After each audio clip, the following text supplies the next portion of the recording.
നമസ്കാരം. Malayalam Indian ship ബിൽഡിങ്ങും അതായിട്ട് ബന്ധപ്പെട്ടിട്ട് ഈ അടുത്ത കാലത്ത് ഇന്ത്യൻ ഷിപ്പ് ബിൽഡിങ്ങായിട്ട് ബന്ധപ്പെട്ടുള്ള കമ്പനികളെല്ലാം 6 ടൈംസും 7 ടൈംസും കയറിപ്പോയി. എന്തുകൊണ്ട്? കൊച്ചിൻ ഷിപ്പ് യാർഡ്, മസഡോക്ക് ഡോക്ക്, ഗാർഡൻ റീച്ച് ഇങ്ങനെയുള്ള കമ്പനികളുടെയൊക്കെ ഷെയർ പ്രൈസ് നമ്മൾ കമ്പയർ ചെയ്യുമ്പോൾ മറ്റുള്ള ഈ നിഫ്റ്റിയും സെൻസെക്സൊക്കെ കമ്പയർ ചെയ്യുമ്പോൾ ഭയങ്കരമായിട്ട് കയറിപ്പോയി. അതിനൊരു കാരണമുണ്ട്. അതായത് Indian ship building Indian government recognise ചെയ്യണം. അതായത് ഇന്ത്യൻ ഗവൺമെൻറ് ആ ഒരു സെക്ടറിനെ ഫോക്കസ് ചെയ്യുന്നു. അതിനു വേണ്ടി ഒരുപാട് പോളിസി ചേഞ്ചസുകളും കാര്യങ്ങളും കൊണ്ടുവരാനുള്ള ഇതിലേക്ക് നയത്തിൻ്റെ ഭാഗമായിട്ട് അത് വരുന്നു. വേൾഡ് മാർക്കറ്റ് നമ്മൾ നോക്കുമ്പോൾ ഇന്ത്യൻ ഷിപ്പ് ബിൽഡിംഗ് എന്ന് പറയുന്നത് 0 ആണ്. അതായത് ലെസ് ദാൻ 1% ആണ് ഇന്ത്യൻ ഷിപ്പ് ബിൽഡിംഗ്. അപ്പോൾ നമ്മൾ നോക്കുമ്പോൾ കൊച്ചിൻ ഷിപ്പ് യാർഡിലും അല്ലെങ്കിൽ മസഡോക്ക് അല്ലെങ്കിൽ ഗാർഡൻ റീച്ചിലും അവിടെയൊക്കെ ഒരുപാട് ഷിപ്പുകളും ഇതൊക്കെ ഇറങ്ങിയെന്ന് നമ്മൾ പല ന്യൂസുകളും കാര്യങ്ങളും കാണുന്നുണ്ട്. പക്ഷെ അതൊക്കെ ലിമിറ്റഡ് ആണ്. അതായത് ഇപ്പോൾ മസഡോക്കും ഗാർഡൻ റീച്ചും ഇതിലൊക്കെ നമ്മൾ ചെയ്യുന്ന ഈ ബിൽഡ് എന്ന് പറയുന്നത് ഈ എയർക്രാഫ്റ്റ് കാരിയേഴ്സ്, സബ്മറൈൻ, അത് ടെക്നോളജി, ആ ഒരു കാര്യത്തിൽ ഇന്ത്യ ടെക്നോളജി ആ കാര്യത്തിൽ ഭയങ്കരമായിട്ട് ക്യാപ്ചർ ചെയ്തിട്ടുണ്ട്, ഇല്ലയെന്ന് പറയാൻ പറ്റില്ല. പക്ഷെ അതിനേക്കാളും കൂടുതൽ ഈ ലോക മാർക്കറ്റിൽ ഈ പറയുന്ന കാർഗോ വെസൽസ് മോർ ദാൻ 100,000 മേലെയാണ് ഈ വെസലുകളുള്ളത്. അത് എവരി ഇയർ എക്സ്പയർ വരണം ഓരോ വെസലുകളും. അപ്പോൾ അതിൻ്റെ അവിടെ ഒരു പൊട്ടൻഷ്യാലിറ്റി എന്ന് പറയുന്നത് ഇന്ത്യൻ ഗവൺമെൻറ് ലെസ് ദാൻ 1%, അതായത് ലോക മാർക്കറ്റ് 20ാം സ്ഥാനമുള്ളൂ ഇന്ത്യക്ക് ഷിപ്പ് ബിൽഡിംഗ് എന്ന് പറയുന്ന സെക്ടറിൽ.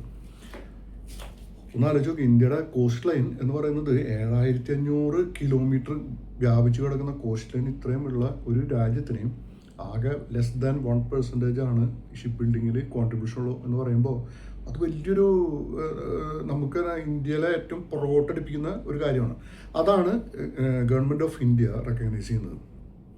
ഇന്ത്യൻ ഗവൺമെൻറ് അതിനുവേണ്ടി ഒരുപാട് എഫർട്ട് എടുക്കുന്നു. ഇപ്പോൾ ഞാൻ നേരത്തെ പറഞ്ഞു വേൾഡ് മാർക്കറ്റിൽ എന്തുകൊണ്ട് ഇന്ത്യ ബാക്കിലേക്ക് പോയി എന്ന് പറഞ്ഞാൽ ഇന്ത്യയുടെ പല പോളിസികൾ അല്ലെങ്കിൽ ഇന്ത്യയുടെ ഫൈനാൻസ് അതിൻ്റെ ഇൻട്രസ്റ്റ് റേറ്റിൻ്റെ ഇഷ്യൂസ് അല്ലെങ്കിൽ സബ്സിഡികൾ ഈ ഒരു സെക്ടറിൽ വളരെ ലിമിറ്റഡ് ആണ്. അപ്പോൾ ഈ കാര്യങ്ങളൊക്കെ തന്നെയാണ് ഈ ഷിപ്പ് റിപ്പയറിങ്ങായിട്ട് ബന്ധപ്പെട്ടുള്ളത്. അപ്പോൾ നിങ്ങൾ ചോദിക്കും ഈ ചൈന അങ്ങനെയുള്ള രാജ്യങ്ങൾ എന്തുകൊണ്ട്? അപ്പോൾ ഞാൻ നേരത്തെ പറഞ്ഞ ഇതുവരെയാണ്.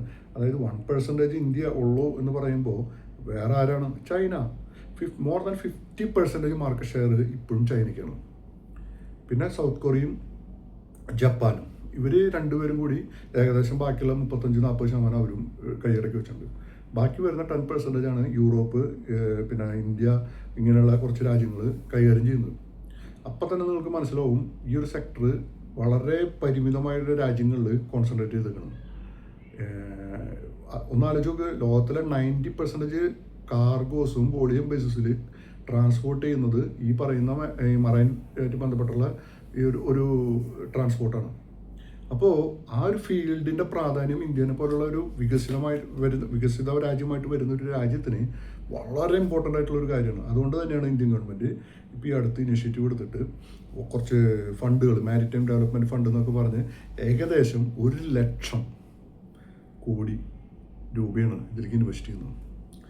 അപ്പോൾ ഗവൺമെൻറ് ഓഫ് ഇന്ത്യയുടെ ഒരു വിഷൻ എന്ന് പറഞ്ഞു കഴിഞ്ഞാൽ 2030 ഇപ്പോൾ 20ാം സ്ഥാനത്താണ് ഇന്ത്യയുടെ പൊസിഷൻ ഷിപ്പ് ബിൽഡിംഗ് ആയിട്ട് ബന്ധപ്പെട്ടത്. അപ്പോൾ ഈ 2020 ഈ 20ാം സ്ഥാനത്തുള്ള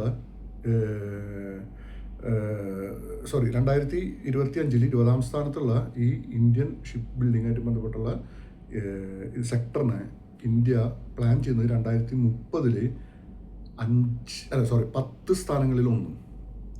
അപ്പോൾ തന്നെ അതിൻ്റെ ഒരു പൊട്ടൻഷ്യാലിറ്റി നമുക്ക് മനസ്സിലാവും. അത് കഴിഞ്ഞ് 2047 വരുമ്പോഴേക്കും 5-1 എന്നുള്ളതാണ്.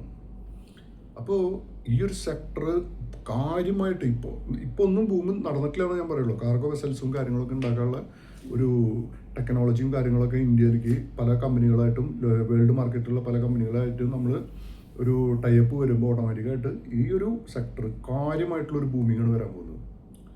അപ്പോൾ ഈ 2047 5-1 ആവാന്ന് പറഞ്ഞാൽ, ഇപ്പോൾ ഞാനൊരു ഉദാഹരണം പറഞ്ഞുതരാം. ഇപ്പോൾ 2022 ഇന്ത്യയുടെ ഷിപ്പ് ബിൽഡിംഗ് കപ്പാസിറ്റി എന്ന് പറയുന്നത് $99 മില്യൺ. അത് ഇപ്പോൾ 2024-25 ആകുമ്പോൾ ഏകദേശം $1.2 ബില്യണായി മാറിയും. പക്ഷെ അത് നേരെ പോകുന്നത് 2030 അത് നമുക്ക് വിശ്വസിക്കാൻ പറ്റാത്തൊരു കണക്കിലേക്കാണ് പോകുന്നത്. അതായത് $8 ബില്യൺ. അതായത് ആ ഒരു CAGR നമുക്ക് 5 കൊല്ലം കൊണ്ടുണ്ടാവുന്നത് ഹ്യൂജാണ്.